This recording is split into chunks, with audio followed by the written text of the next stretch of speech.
After today, you'll never forget me, even though you don't know who I am. All motion came to a standstill. The lady sitting in the executive chair at the round table was the focal point of all eyes. Her demeanor was calm and focused as she confidently moved around in a sleek black suit and high heels that created a gavel-like sound on the polished marble floor. The place appeared to be designed only for her, with the brightness flowing in like the Day of Judgment. She glanced in her rearview mirror and saw the 20-story glass boardroom of Nexora Inc. Ethan Cole made a little movement while seated.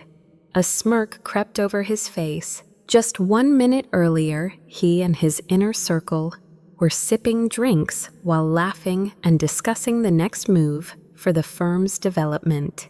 The VP of Finance made fun of her at her expense.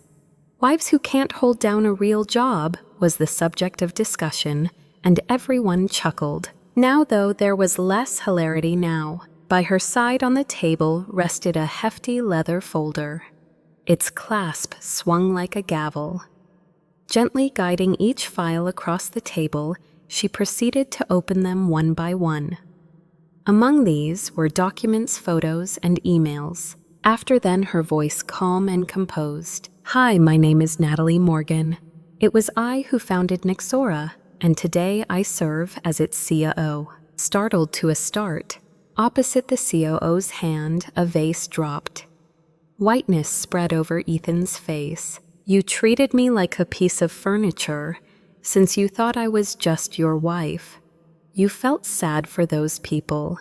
You disregarded that on several occasions." She moved in closer, her eyes locked on Ethan. "However, I am not your shadow today. Destroy it. Rest for a while. The reckoning is on me." Instantly, the chamber burst open, not because of noise, but because of truth.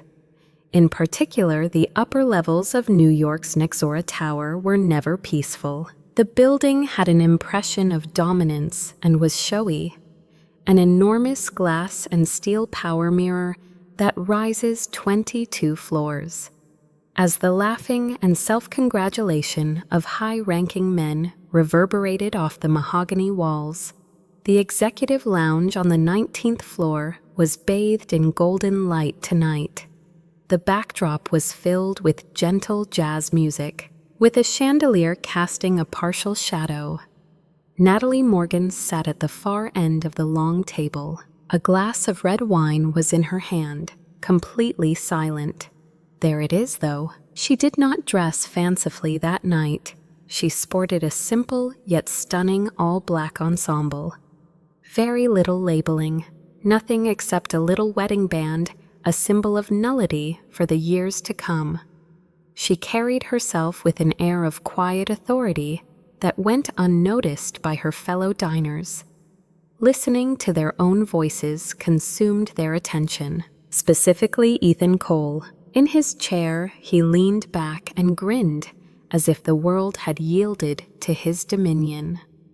He generally found himself laughing the most at his own jokes, even if she was the focus of attention tonight. "Miss, are you still unemployed?" Ethan said with an air of pretentious sympathy.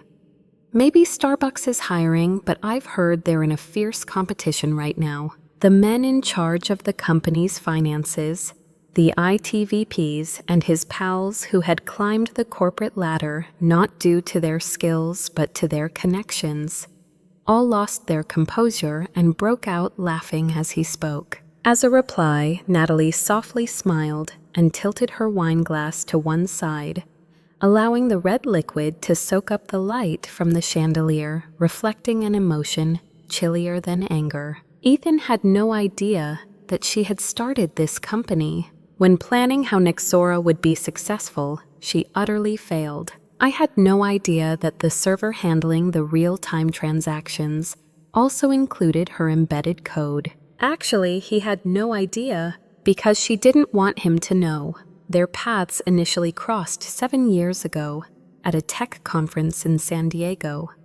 But Natalie had already made up her mind. She had presented herself as a freelance analyst, in between contracts, not as the venture investor who had built 2 successful firms. Despite his belief that she had nothing to offer, she longed to discover Ethan's genuine character. He started out as a charming, helpful, and reassuring guy. It didn't last long, though. Because of her usefulness, he decided to change his tone. From encouraging to caustic, his sympathy evolved into control, and the idea of coming out on top appealed to him. He was a service provider, so who could ever say, "You'd be lost without me"? This dude was it. Even Natalie took part. In order to make him think she had abandoned her aspirations, she moved out of her ultra-modern penthouse and into a more modest condo. She traded in her Tesla for a used Corolla, and she continued to covertly support Nexora's early infrastructure, with her desk being the first to witness each department head he had employed and vendor deal he had boasted about. In what way is Ethan involved? When he was little, he dreamed of being the hero and rescuing her from what she referred to as obscurity. His friends would hear him say things like, "She tries so hard. She is really very kind." However, the actual world isn't her cup of tea, and all they would do was nod, laugh, drink, and pay her no mind. He whispered, "Sure, babe," but he wasn't really listening as he glanced up from his phone. She remembered subtly bringing up her interest in a financial analyst position at a boutique business one evening after they had been married for 2 years. He then proceeded to destroy herself, assuring her that he would never amend her resume again. As the sun went down, something changed. No fury wasn't it, not this now. Seeing clearly, a relationship wasn't what Ethan was seeking. All he wanted was a reflection of the greatness he felt inside. And for the first time, she saw him. However, no one had ever used Natalie as a mirror. Permit them to misinterpret. Let them chuckle. That night, she kept completely silent in the lounge. Considering how well she grasped the concept, she was aware of the strength that came from being unseen. She knew that everyone in the group owed a woman who they didn't think belonged in their position, their salary, prestige, and office. As the moment arrived, she would serve as a gentle reminder. Remain silent. Nevertheless, consequences will follow. Natalie had no intention of going missing, leaving her mark on the world as the creator of the firm she founded. That was never her goal. However, there are times when you need to stand back and allow people to be genuine in order to perceive reality for what it is. Also, where does Ethan Cole stand? He showed her everything. As fate would have it, they crossed paths on a warm October night in San Diego at a rooftop pub where cocky men in fitted blazers traded venture capital stories like medals of honor, and where the air was thick with potential. Natalie, too, was an outsider there, having created and sold her second software analytics startup while clandestinely researching markets, screening engineers, and analyzing merger possibilities. Ethan had been on stage earlier in the day, charmingly presenting a vaguely financial idea. She said he had an authoritative presence, lasting charisma, and self-assurance, the kind that could persuade investors to ignore the naivete for the time being. She asserted to have the sharpest eyes in the room, and he initially approached her, telling her how much he appreciated her laughter. She smiled. On top of that, I lied. She claimed to be in the midst of a transaction, exhausted from her prior data strategy position, and in the process of figuring things out. His favorite part was finding out where Ethan stood. He lowered himself even further, gave her advice she hadn't asked for, and outlined the core concepts for which she had already filed patents. At least that's how it seemed. She hoped he was still a good man at heart, who would value her even though she wasn't particularly showy. Consequently, she allowed the illusion to thrive. Upon moving in together, Natalie had already laid the groundwork for Nexora through a holding company that had nothing to do with her identity. She had a legal team that was well versed in the process. Blind partnerships, decentralized accounts, and watertight non-disclosure agreements. Until she was ready, she was shielded from scrutiny. And that was the sole purpose of all the precautions. During the first 2 years, she even tried. I was right. Her aim was to become the kind of wife Ethan had always dreamed of. The kind who would cheerfully attend networking events while patiently listening to him misquote papers she had ghostwritten for the industry. At dinner parties, she would sit quietly while CEOs spoke over her, politely nodding, as Ethan boasted about the business she had arranged. But things started to fall apart as time went on. I introduced her as my wife, without mentioning her name, with a small smile on my face, and he stopped asking about her proposals. His response to her suggestion that they go back to the field was an insincere chuckle. Honey, I'm completely at your mercy.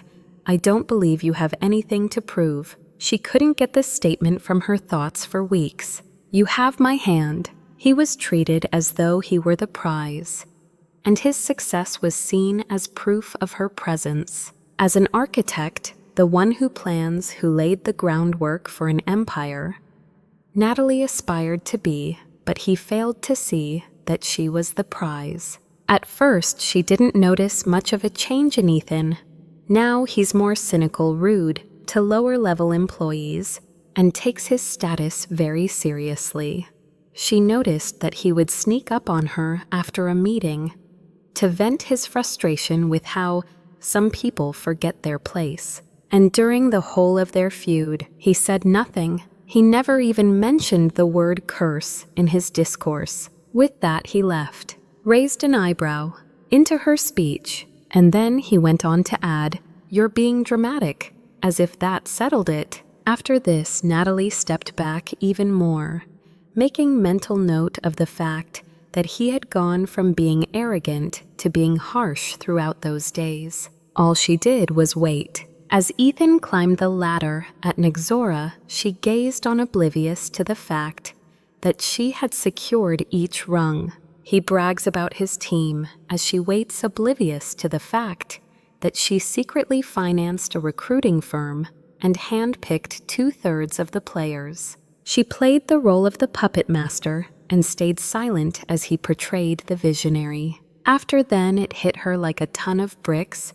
Waiting wasn't going to work. Witnessing it firsthand was essential, in the hopes that she might have some insight into the character of the guys who were joining her group. So she went ahead and took a chance. From her, a new identity emerged. Hello, my name is Emily Watson, someone in her mid-30s looking for a fresh start in the financial industry, recently laid off due to a wave of restructuring. Her resume was passable, but nothing special. LinkedIn doesn't reveal much about her, and her citations are all well organized. Just in case someone wanted to follow up, she even set up an apartment using borrowed clothes and old furniture. Plus, she applied for a position. She prefers her own company. A subsequent Tuesday was scheduled for the interview, and the recruitment panel appeared unconcerned. Natalie waited in the lobby for 40 minutes in her low-bun, slightly worn shoes and worn blue suit, but no one came to greet her. The receptionist didn't smile, and the assistant mispronounced her name. And what about the interview? A lesson in disdain was administered. Sitting across from her like judges on a game show were 3 men. One of them had approached her at a corporate retreat without realizing who she was, and had flirted with her. When asked about her abilities, they didn't question her motherhood status. Instead, they wanted to know if she had been ready to accept criticism and knew how to handle pressure. Somewhere in the middle of the conversation, one of them took a phone call without muting his mic. The name of this woman she overheard. The name Emily is not her given name. "Hi there, I am Natalie." Later on, someone you're familiar with laughs. Ethan spoke. "The point is to raise morale, so there's no need to fret over her." And then it transpired. Not very outspoken, having a determined goal. As she departed from the interview, Natalie politely said, "Thank you," but her emotions were so intense that they might have blown the building to heaven. She almost lit it on fire, but she restrained herself. No, not just now. Her eyes lingered as she carefully planned how to make sure the infection would never come back after being removed.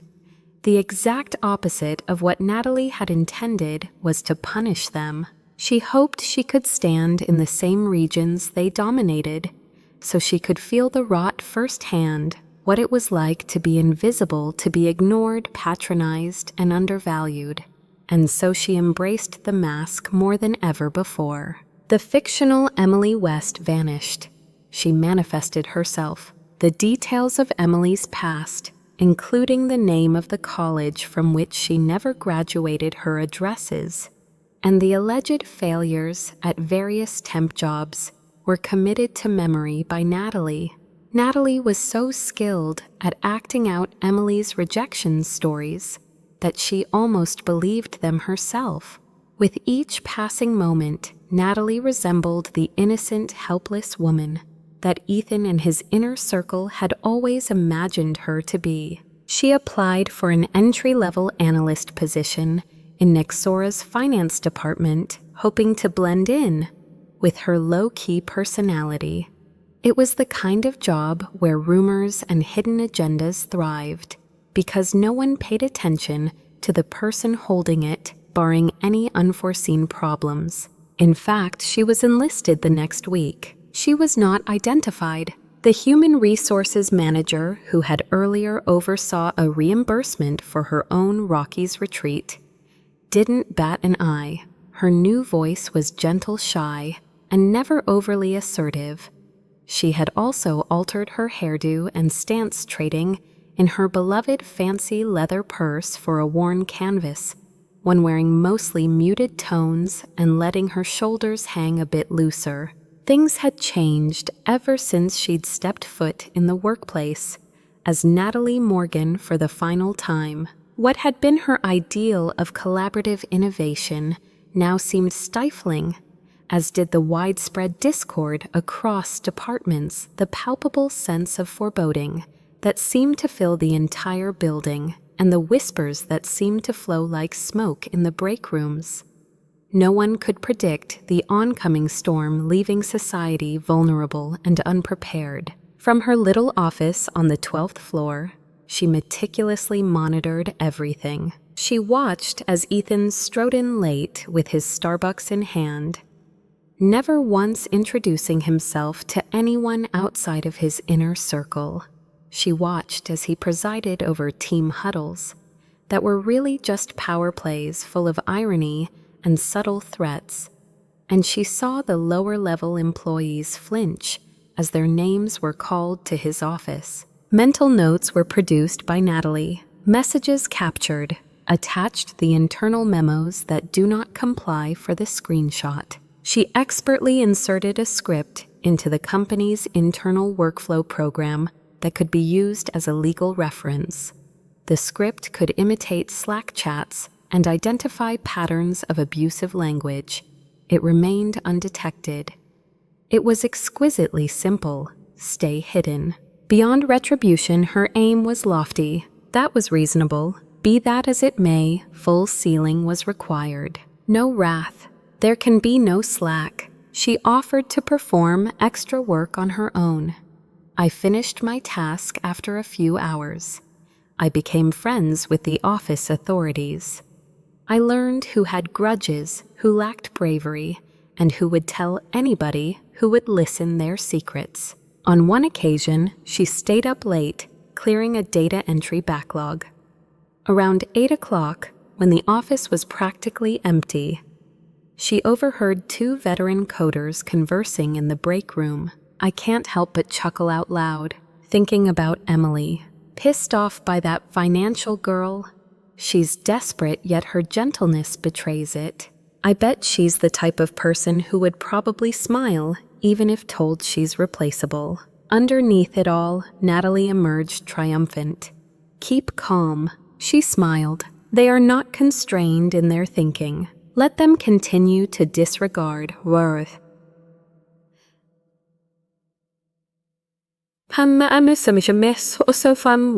She had been diligently collecting information while discreetly moving among them for weeks.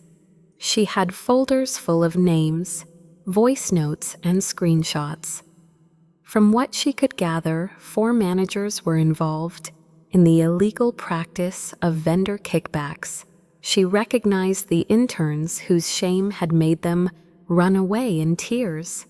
Ethan utilized her shadow budget and list of made-up invoices to finance his own side projects. Still, it was humorous to them. However, they persisted in thinking they were safe from harm. She compared them to an infection that a surgeon might encounter. Sorry, but that's not right. However, in order to eradicate, when her time came to return as Natalie Morgan, it wouldn't be out of anger. It would be a complete wash. Easy to see, and nobody else can save them either.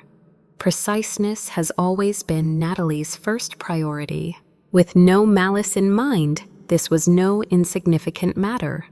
Rather, she was methodically building a case that not even the board of directors, the court, or the PR firm could sway. Upon being selected, Emily West immediately started phase 2. During the day, she was the serene, pleasant worker.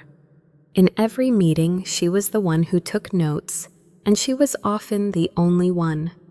Nobody asked her why she stayed late, so she went and got copies for them. The managers didn't recognize her, so she let them ignore her. And in their blindness, they showed themselves.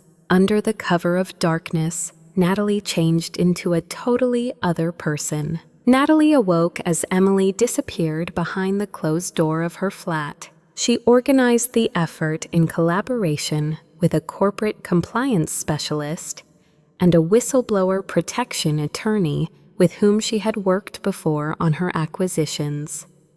Both individuals were legally bound to secrecy, but they knew what was needed to build the framework. However, neither had the complete picture. She consequently put together a team of highly skilled cyber investigators who are now employed as private sector IT analysts and had previous experience working for the FBI.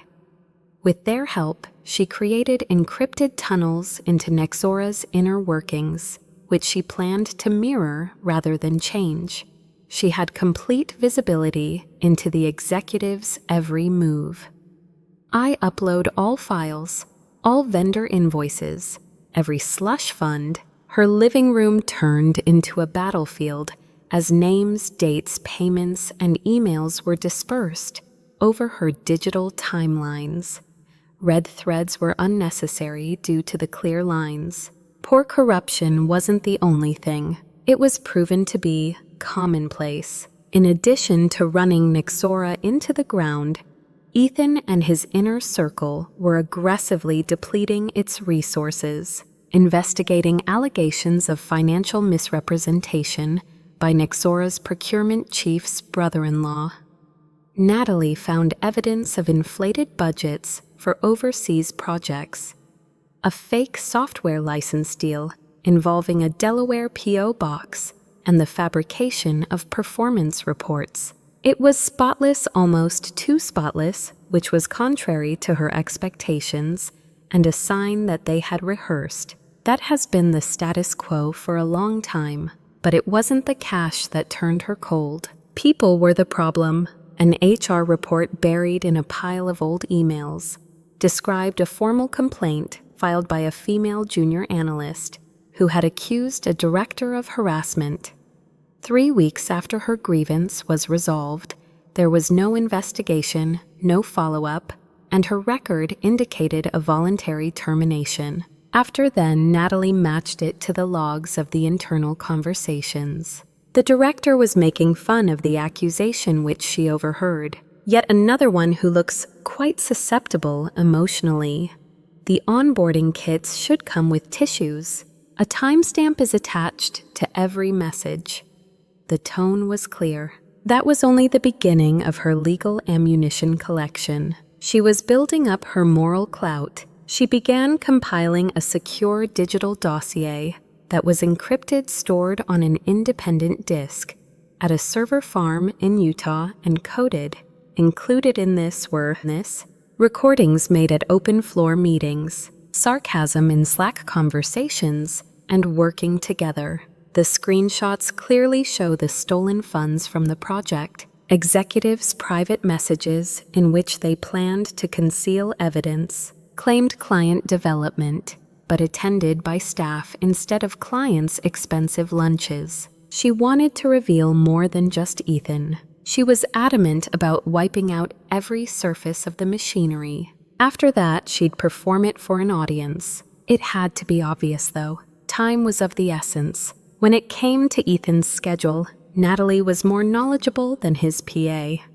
Everything that the board planned to do before the end of the year, including making investor calls and writing quarterly reports, was known to her. She planned her reveal like a campaign. She quietly notified the journalists who had covered Nexora's rise to prominence a few weeks later that there were few traceable indications.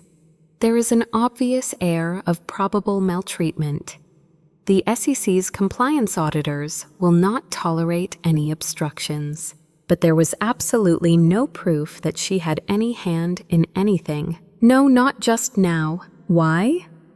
Because after the lights were off, she wanted undivided attention, without any gaps to absorb impact. There was insufficient time for Ethan to prepare a spin. He carried on with his usual regal demeanor as he walked about the office. During morning meetings, he kept up his arrogant attitude and spoke as though he were the empire's architect. He knew nothing about a hollow castle.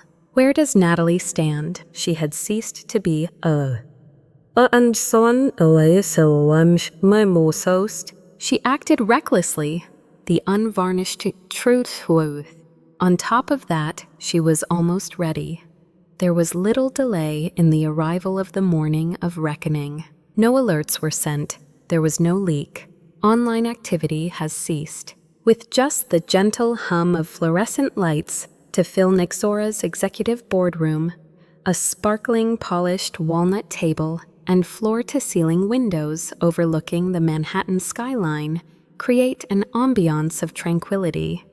No one had seen any changes or manipulations as far as anyone could tell. An arrangement made to foster tranquility, not mayhem. However, Natalie brought nothing but trouble with her. The lady arrived at the appointed time, earlier than expected. No Emily. In such tattered apparel and footwear, of course not. All black was her color today, for the sake of effect and permanence. A well-fitted suit, subtle but sharp. As though operated on by a surgeon, her hair was carefully combed back. Unapologetic, she continued walking. Her gait remained steady. As soon as she entered the boardroom, she stopped to survey her surroundings. She had personally approved of the design 5 years earlier, when the building was only a set of drawings. As she moved closer to the head of the table, however, a leather binder was placed before her. Thick, very heavy, final. The massive curved screen behind her was now dark and beeped in preparation, as though it too was anticipating something. The executives stepped into the room one by one. Their joy was contagious, met up with someone. They persisted in sitting in their usual postures, completely unaware. The final one to arrive was Ethan, carrying his phone and scanning the room for an audience. He came with his usual air of dominance. He looked at her again. His body went into paralysis from pure shock. Natalie persisted unfazed. Their stares met icy and unwavering. "Please take a seat," she murmured, mimicking the sound of a teacher calling roll before a test. His expression became scowled. Looking away from the woman he assumed was unemployed, and now sitting at the head of his table, he patiently awaited an explanation. There was, however, no explanation offered. Completely immobile, anarchy prevailed. Reason being, everyone knew it before, well, the key ones. Slowly but surely, Natalie stood up. The binder was slipped open. Transferred 5 clean documents, each decorated with a golden Nexora seal across the table. She then began, "I'll make this quick. All right, these termination notifications are being sent in an official way and will be effective immediately." It seemed as if time had frozen. "Is this a joke or what?" Because Ethan then let out a strange pointed laugh. Natalie maintained her poise. Her name is Natalie Morgan, Nexora Incorporated's founder and majority stakeholder. Her words, left hanging in the air, pierced through the silence like a blade. The chief operations officer's jaw dropped when he heard this. The ingestion of food by the head of legal was evident. Standing with his mouth slightly agape as if he were gasping for air, Ethan was taken aback and reclined. "For the past 2 years, I have been independently investigating different types of internal misconduct," Natalie continued. "Loss of capital, intense hostility, and violent action. Regulatory violations, unlawful termination, in addition to severe abuse of power." As she spun around, the TV suddenly sprang to life. At the touch of a button, a single file. There were many confirmed emails, each with its own timestamp. In every thread, Ethan's name is at the beginning. Conversations including changing code, concealing funds, and even making light of an intern's harassment claim. Once again, everything was perfect. There was music. Ethan makes a joke about inflating his invoices in this recorded audio.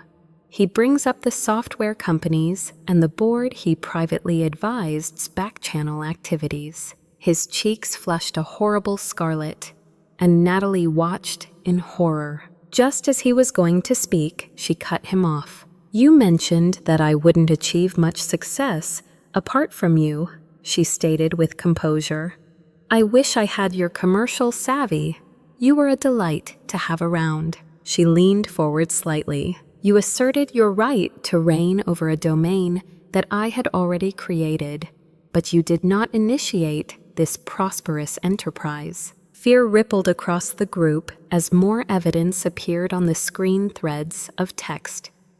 Taunting employees, spreadsheets revealing shadow budgets, and private discussions in which Ethan's inner circle boasted about influencing product releases for their own gain. She stood up from her seat at the table and looked around at everyone. "You all believed you were untouchable because I let you think that." As she turned to face them, the investors sat quietly along the rear wall, their eyes fixed on her.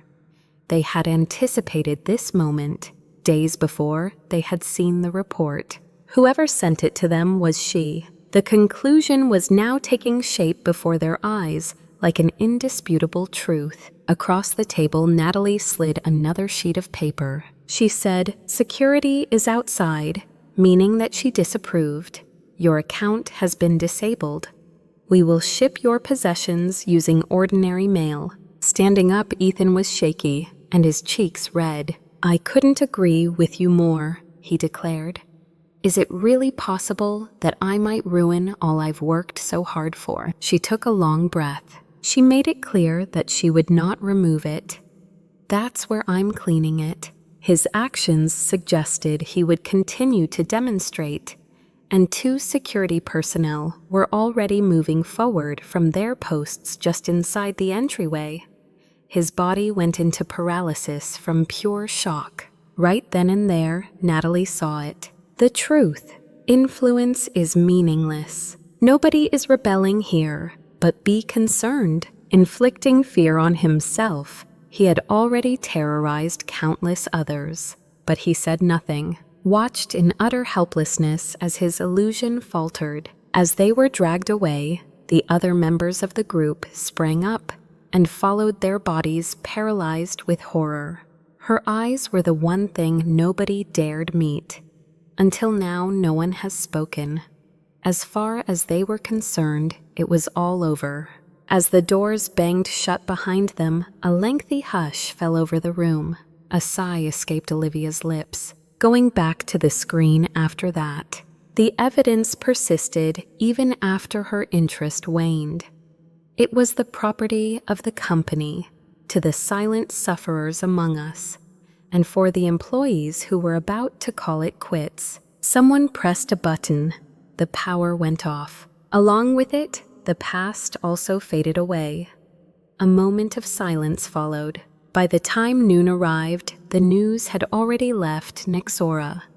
Thanks to the careful organization of Natalie's legal team, the evidence package was provided to several major media outlets by an anonymous source. Within hours, tech magazines' business sections and trending hashtags were inundated with news. Corporate purge terminates vice president of Nexora. CIO leaks years of corruption from within the company. The woman they misunderstood simply turned it off. Ethan Cole's name was now everywhere but where it should have been. No one picked up the phone, ignored the board-scheduled press presentation for Nexora later that week. A reporter ultimately caught up with him outside his flat, and he slipped into an Uber after mumbling something. His bloodshot eyes and tattered polo shirt gave him away. It was a mistake. Clearly that wasn't enough. The SEC wasted little time in launching an inquiry. The relevant financial authorities ordered Ethan to hand over all of his bank records. 3 of his closest friends were given subpoenas before the weekend, but Natalie decided against celebrating. The objective wasn't to make headlines. It was always doomed to fail. The ones that truly resonated with her were the ones that occurred in private and without fanfare. She is currently working by a small Austin firm. Someone who worked as a junior developer for her in the past called her to express appreciation. The same one who 2 years prior exited a team meeting in a huff when the now proud chief technology officer insulted her. An ex-Nexora intern's mother contacted her via email after her daughter quit the program because her complaint had gone unanswered. The remark was succinct yet powerful. "As you spoke, my daughter observed. She started crying when she heard this. She shared her first feeling of being noticed." This is more important than a stock market rebound because where does Ethan stand? His heart broke. Once a happy owner of a magnificent condominium, he decided to sell it. A unique electric roadster was taken from its owner before the month ended. He was divorced by his second wife just 2 weeks after the story broke.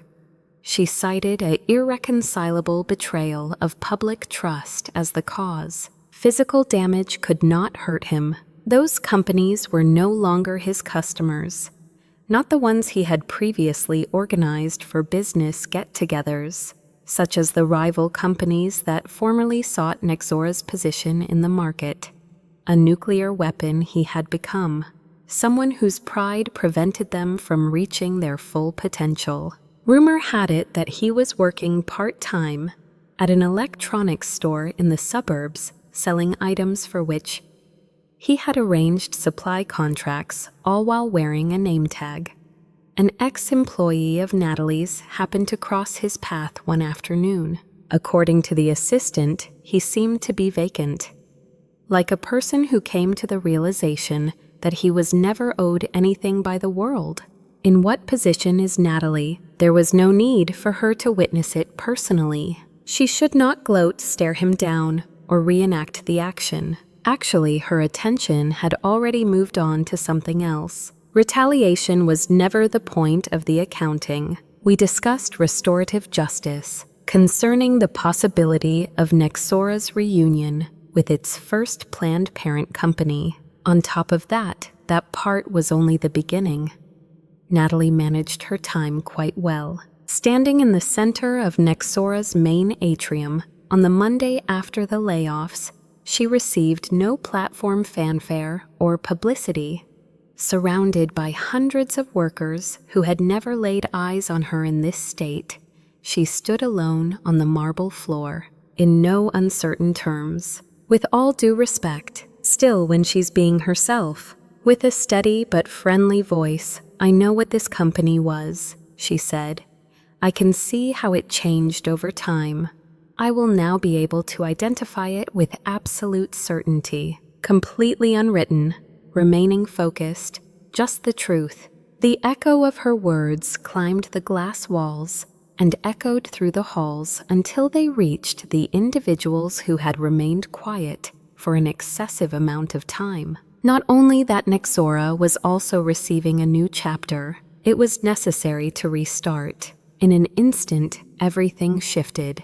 The initial department to experience this sea change was HR. The prior director was let go due to his blatant disrespect for any and all concerns and his efforts to cover up any violations.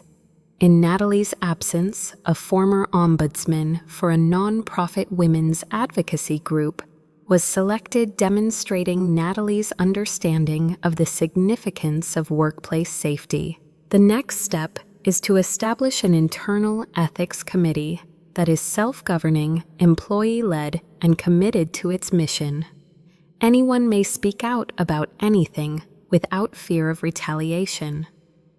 That was expressed in Natalie's writing. Her words were spoken from the heart.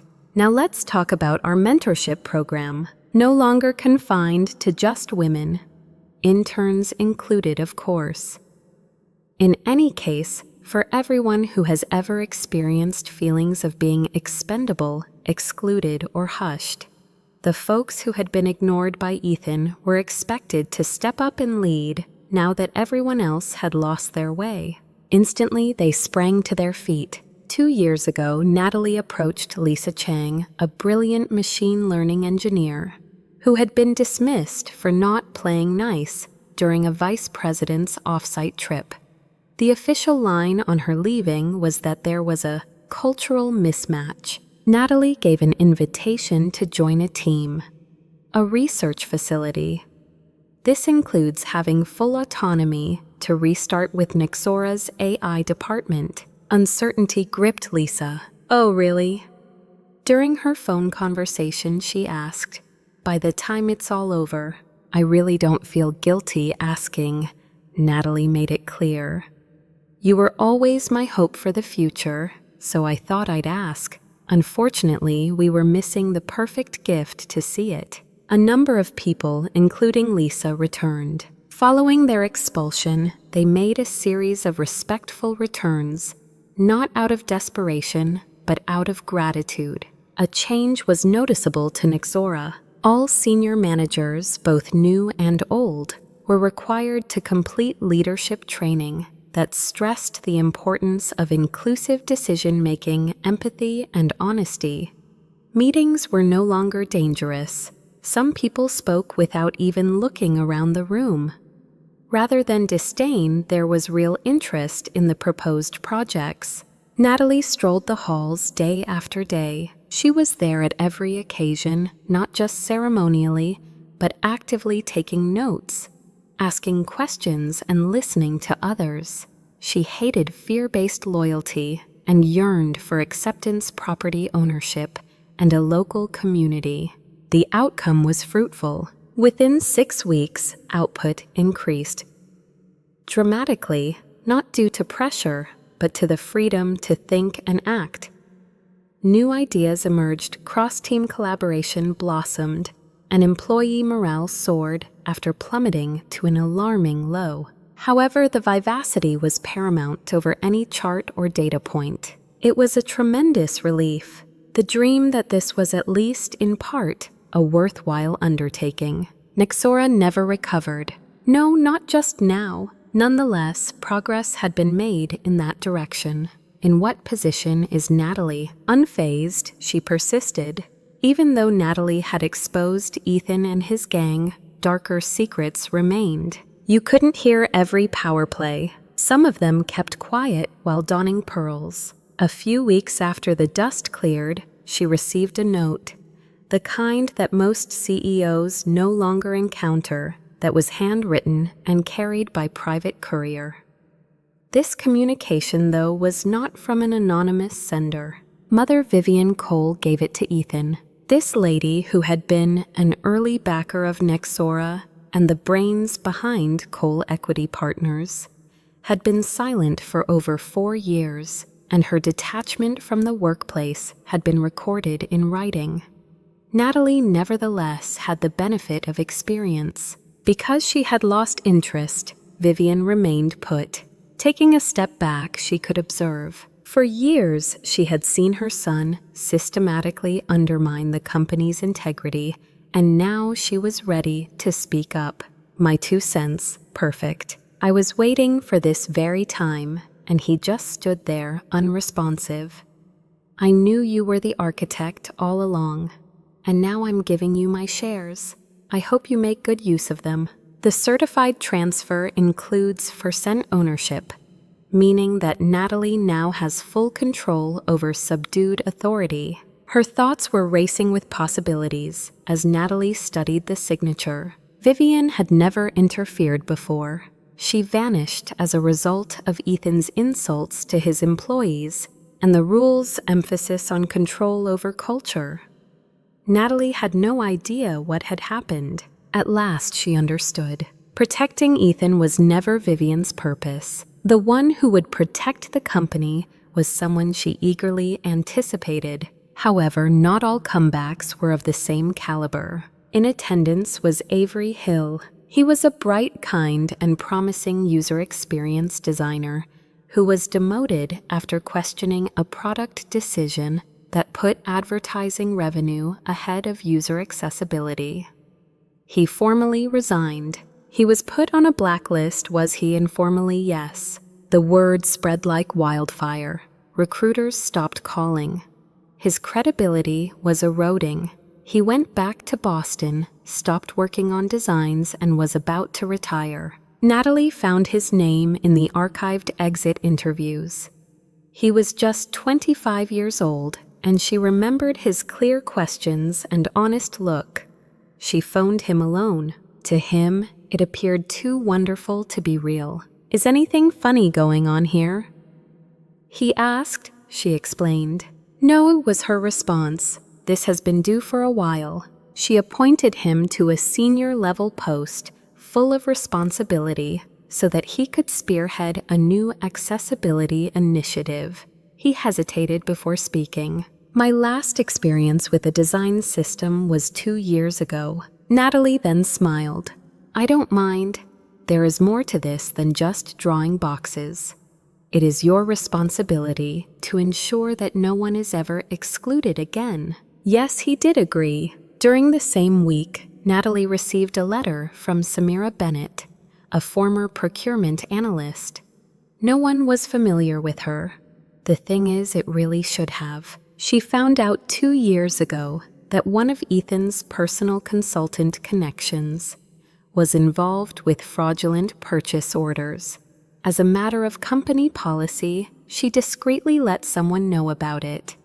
A strategic realignment the next week resulted in her dismissal. Samira vowed to herself that she would never return to a career in technology. Natalie rehired her when she took over as head of internal audits. Although others had fallen quietly, Ethan's fall had generated quite a stir. Natalie wasn't just occupied with restoring a corporation. Her objective was to restore lives, piece by piece, taking turns calling out each name.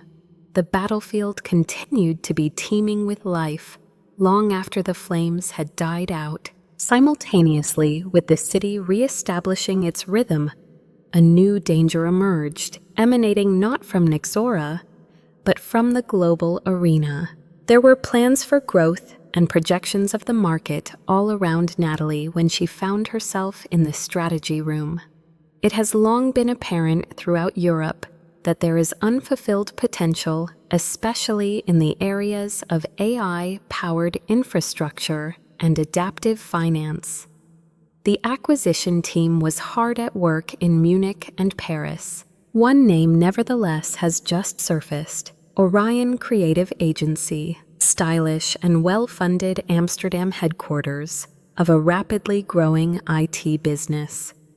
They intended to attack the same sectors where Nexora had just entered. The highest-ranking officers, too, A.J. Eustace Westbrook, her ex, he was the man she'd worked with before, in a Seattle co-working space to create a prototype. After claiming she lacked the vision to scale it, he took the beta framework and vanished.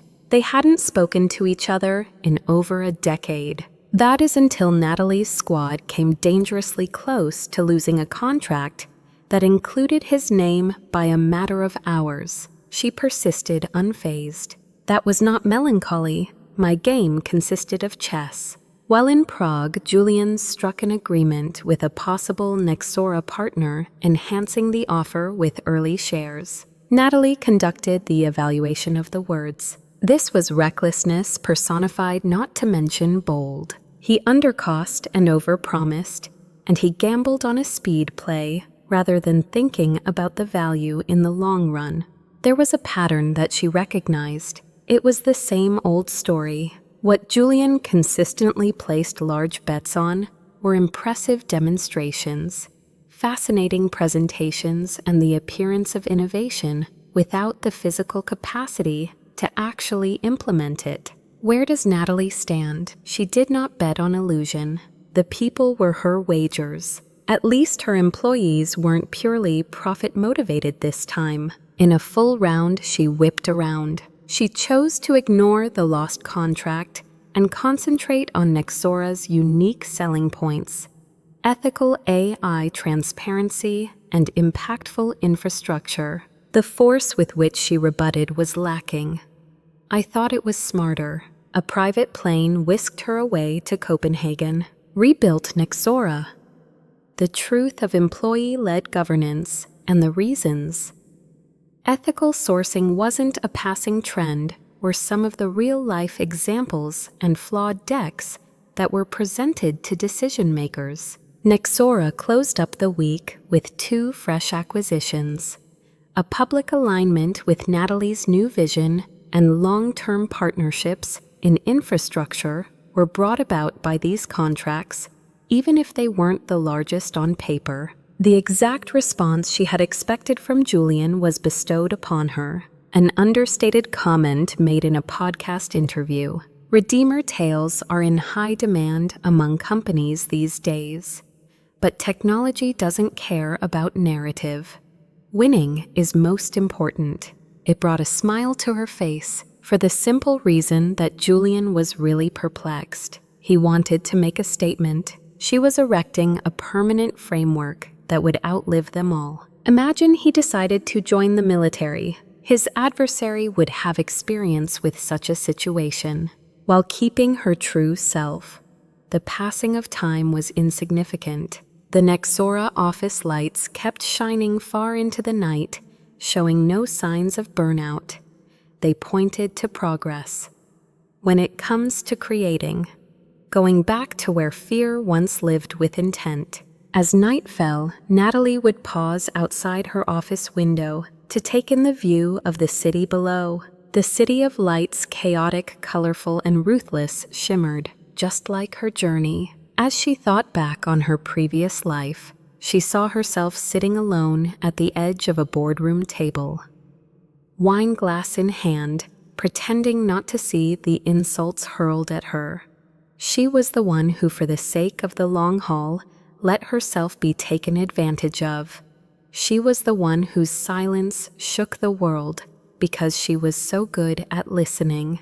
Proof of membership might no longer be an issue for her. She settled down in her rightful place. The goal, though, was never power. It was always doomed to fail. The genuine success paying attention as voices fill the once quiet corridors of Nexora, having the confidence to disagree with the team's stance, and yet have one's opinion heard during heated debates. See Lisa in action as she convenes a groundbreaking AI ethics discussion with 5 countries' worth of female delegates. Already, Avery's accessible design philosophy has been adopted by 2 prestigious institutions. Are the numbers satisfactory? To it they clung. Revenue became more stable. Investors' trust was re-established. The turnout was unprecedented. However, Natalie did not frame those measures. She framed a snapshot of the first team meeting after the purge to remember the occasion. Plenty many ways of putting it, overflowing with joy. Totally undistracted at this very second. Nothing in that room was impenetrable. Only those with a desire to make things better showed up. That was the defining feature. There was that as a legacy. What does Ethan still mean? She had no light. She had the option to forego it. He had moved again. The story circulated. Very few people were interested in hiring me when I tried to start a consulting company. He was still followed by the word Nexora, but this time it was a cautionary message. Get rid of him. Keeping her prior issues bottled up was not something Natalie was interested in doing. She had learned something more than just getting even. Something that leadership conferences just can't impart or counterfeit. That strength is mastered by silence. It keeps quiet all through the discussion. It doesn't show off its haughtiness. It stands up. Everyone may provide an ear if needed. It makes space when people try to take it away. Authority has a way of changing lives outside of the boardroom as well. Completely new lives are born. How did you recover from being scorned, belittled, and disregarded? The young entrepreneurs asked. By saying simply, she would clarify, I didn't come back. I just emerged from hiding. Because learning how to survive was not the main objective. Recovery was the central idea. Plus, if there was one thing she would never compromise on, it would be this. The things you destroy do not constitute your power. The key is to be ready to start over. Nexora has become into more than just a company. Like a statue, it stood there. To sum up, I am resilient. Justice is reimagined when people rise up and refuse to remain silent. In what position is Natalie? She had hardly set off on her adventure.